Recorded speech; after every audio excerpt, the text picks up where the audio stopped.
Now, I know for a lot of you, your finger's already hovering over the dislike button. But I would just ask that you give me a chance to explain before then following through on that.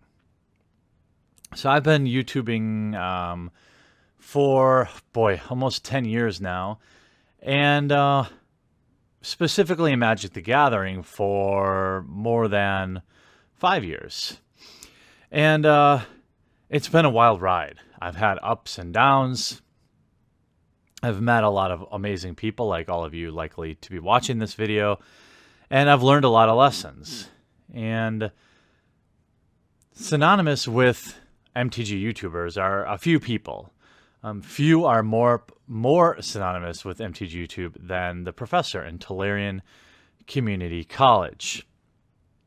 And I would be willing to bet there's just a handful of people out there, even though, 50,000 people watch his videos every week.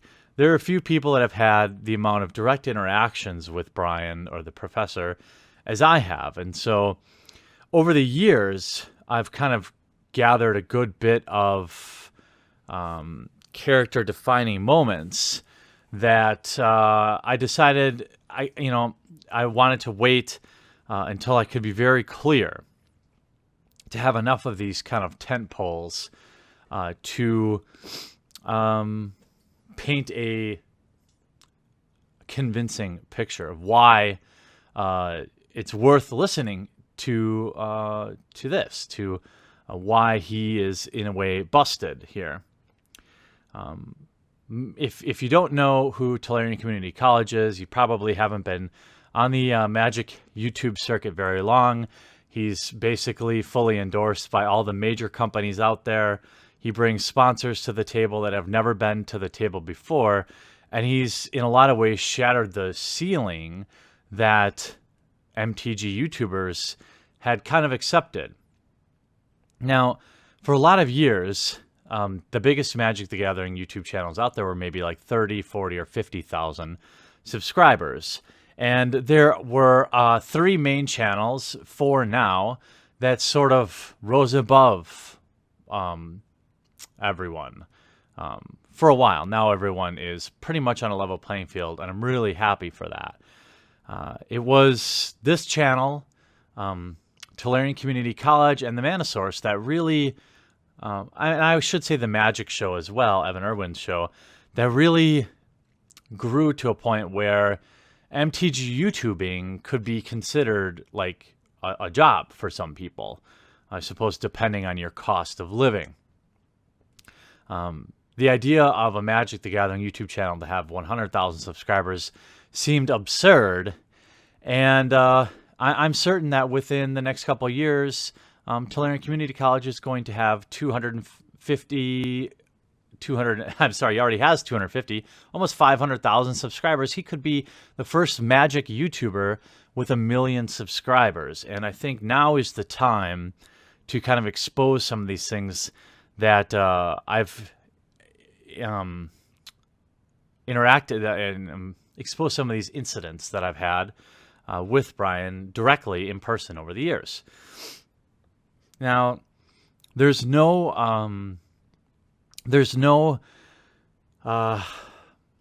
denying that politically we disagree.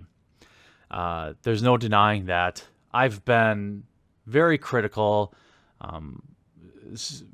rightfully, probably overly critical of Brian and jealous at times. That's undeniable. He's earned every bit of the notoriety that he has, and he's played the game extraordinarily well. He's aligned himself with the right people. He has the largest sponsors. He has the ear of people at the corporation that makes our game. He's played this game of YouTube very well. But there's 2 particular incidents with Brian, that one of which he explicitly asked me not to say anything about, but I'm going to go ahead and break that agreement at this point, because I think it's important that everyone knows exactly what happened. This is the first the very first time I actually met Brian. It was at GP Vegas, the very first one in which we were still friendly with each other. We even shot a collaboration at that time. It was a good event. But one thing came up in our conversations, and he had actually let me know that someone stole his binder. Now, he didn't tell me the value of that binder, what was in it, but I have to imagine it was probably thousands of dollars in cards. And this is a fundamental difference between him and I. And I can't say I won't say one is better than the other, but this is an interesting difference. Nobody knows about that, as far as I know. I know about that, and I entirely trust him. I don't think he was making that up when he told me that. And I think I know why he asked me to keep it quiet. And that's because he knew that this would be a negative scar on the Magic the Gathering community. I mean, could you imagine the biggest Magic the Gathering YouTuber? This is somebody that had, there were times I saw 30 people mobbing him. There were times I was standing next to him and talking to him, and nobody had any idea who I was, which is, of course, funny. Not that I really care that much. Being YouTube famous is not really that big of a deal, I assure you. But I thought, wow, this is not how I would have reacted. I would have probably uploaded a video and admonished whoever had done it and made a big scene about it. And this is one lesson that I learned from Brian. Well, I haven't been great at it. But one key thing he is far superior than me at is tact. He knew that the bigger picture was that all the MTG YouTubers would be at GP Vegas. He didn't want the fact that he got his binder stolen to be the story of that Grand Prix. Now, this is 5 or more years now, so I feel reasonably comfortable bringing this up, exposing Brian for the horrible big picture thinker that he is. And then many years later, we had a very good time at the Grand Prix. He actually seems like the type of guy I could definitely get along with in real life.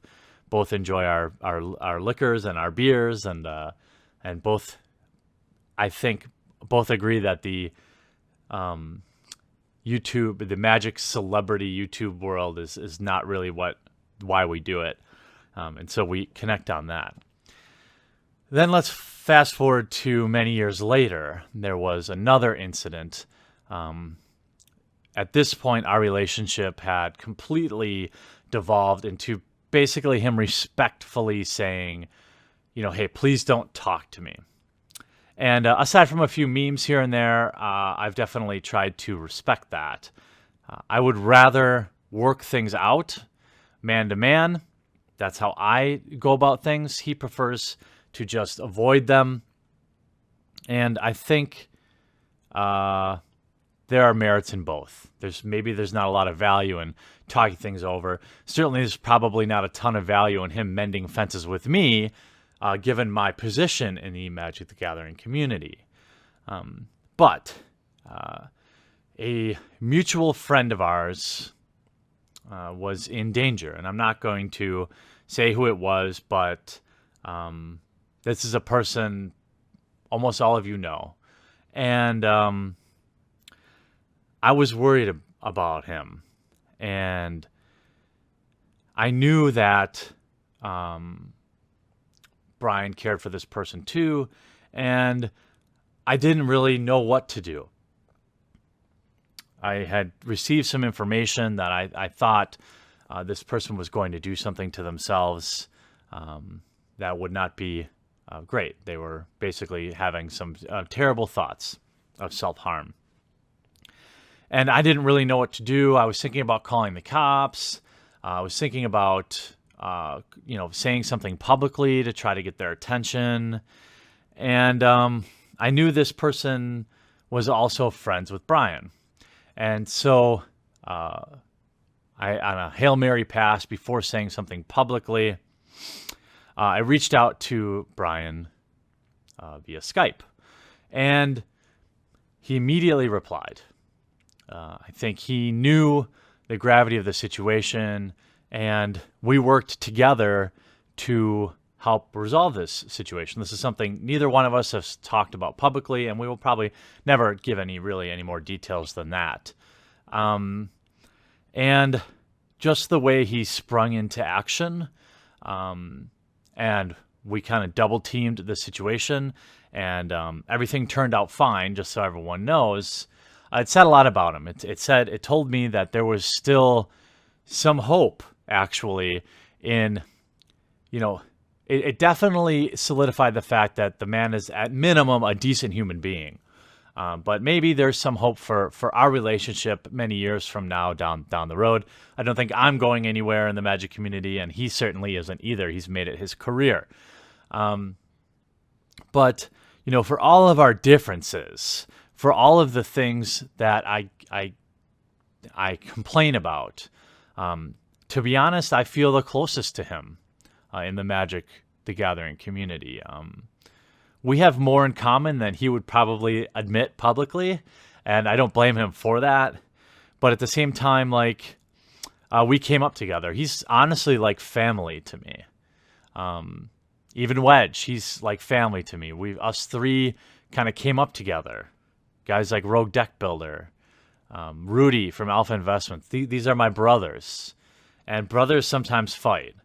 But I can say at minimum, at least, Brian, or the professor at community college, at the Tolarian Community College, has proven over the years a man of principle and somebody who can put even some very deep personal differences aside when kind of the rubber hits the road. And I think it's important that in all the negativity out there, in all the competition that's out there, that people take a minute to appreciate somebody and appreciate them for what they've done for the community. And I think Brian continues to be significantly more positive than negative for the community. And even when I disagree with things he does or says, it's not really a personal thing for me. And I really respect you, Brian, and I'm sorry I had to expose, to shock people that you're in fact a good person. But I think it was time. So I hope you guys enjoyed this little tale, and we'll talk to you again real soon.